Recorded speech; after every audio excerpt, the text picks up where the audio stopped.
کاله تیریږي، زر کاله د دنیا زر کاله، او پچا که 50,000 سر 50,000 کاله او پچا تیریږي سخته، او پچا به دومره زر تیر شي لکه د سحر د سنتو 2 رکعاتو برابر، پچا به دومره زر تیر شي لکه د مازدیګر نه تر ماښامه پورې ټیم، لکه د خوشحالۍ شپه خلک وي زر تیریږي او د غم شپه وي نه تیریږي. دا زمونږ د پښتنو مثال دی.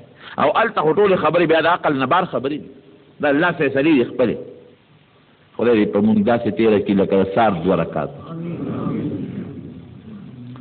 حساب کتاب چې شروع شي کله د میزان ولګېږي نو تلې حساب کتاب به څوک کوي؟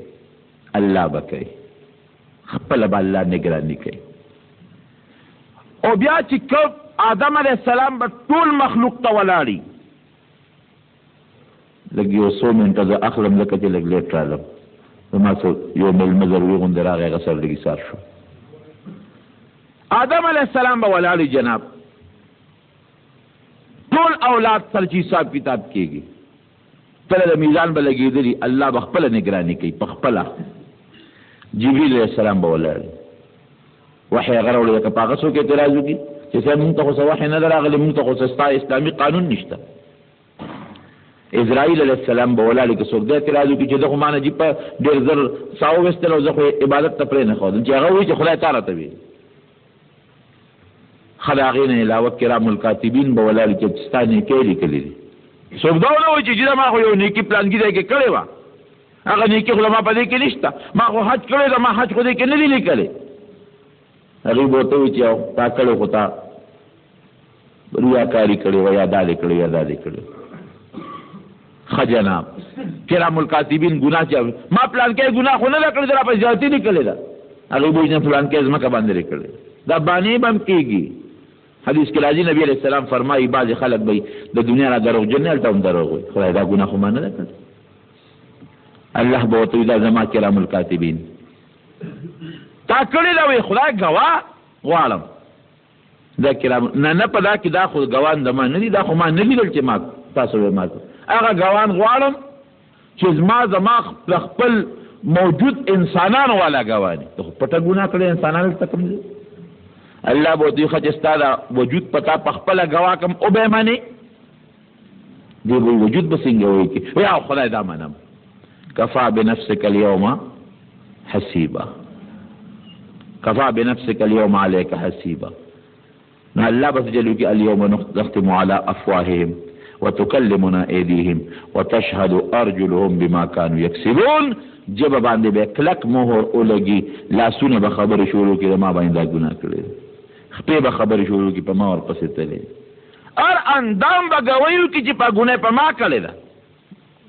دی به خپلو اندامونو ته په کنځلو شي چې زه خو تاسو لپاره دروغ وایم بچ کوم، او تاسو به ځان په خپله ګویي کوئ دا وکړئ. الله نه خو دروغ پټولی نه شي. نو تله د میزان کې حساب کتاب چې شروع شي نیکۍ یو طرف ته ګناه بل طرف ته، او دا سخت. او ګوره هر پیغمبر ته به خپل امت هم ولاړي، هر امت ته به خپل پیغمبر هم ولاړي. د ابراهیم علیه السلام امت سره چې حساب کېږي به ولاړي، او چې زمونږ امت سره حساب کتاب کېږي نبی کریم صلی الله علیه وسلم به ولاړي. الله اکبر چې مونږ سره حساب کېږي او نبی علیه السلام ولاړي، او مونږ په داسې شکل تلي یو چې هغه ډېر خریل شکل یې نو څه بس کې مخ په سترګې به ولګیا ورسره په هغه عمل تلي چې هغه د پیغمبر علیه السلام خلاف عمل دی، نو سترګې به ولګیا ورسره. په هغه ګناه تلي چې هغه د نبي اسلام نه وه خوښه، نو سترګې به ولګیا ورسره. کم از کم په هغه عمل الله له لاړ شه. ستا په دغه قبر کې، ستا په دغه حشر کې د یو ډېر خشته ښکلي پیغمبر نه امید دی چې ما له سفارش وکړي، نو د هغه اخلاق د هغه عمل ځان خپل که نو په هغې عمل او اخلاقو لاړ شه جناب. چې او لومبي حساب کتاب به چا نه شروع کېږي زمونږ د امت نه. یو حدیث کې راځي چې حساب کتاب شروع کېږي نو اعلان به وشي چې د پیغمبر علیه السلام نوم چې د هغه امت ته مخکې شي، چې هغې سره حساب کتاب کېږي نو لومبی به دا اعلان وشي نبی علیه السلام ته چې ته په خپله خوښه یو کس را مخکې کړه چې زه ورسره حساب وکړم.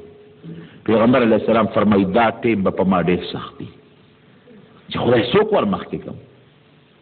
دا لومبی ته را مخکې کړه، بیا به ګورو سره نو نبی علیہ السلام فرمایي ما سره به د قیامت په لوی میدان کې خې طرف ته ابوبکر ولاړ ګس طرف ته عمر فاروق رضی الله عنهما دا به ما وزیران دي د دنیا هلته به سره ولاړ.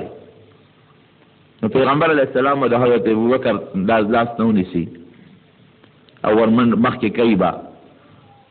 نبی علیہ السلام فرمایي وی په ما چې چا څومره ما سره ښېګړه کړې د هغې بدل مو له دنیا کې خلاص کړی په ما د چا احسان هم نشته سوا د ابوبکر نه د هغه احسان زما د پاسه پروت دی اوله ما نه دی خلاص کړی هغه احسان بدل به وله خدای د قیامت په میدان کې ورکوي.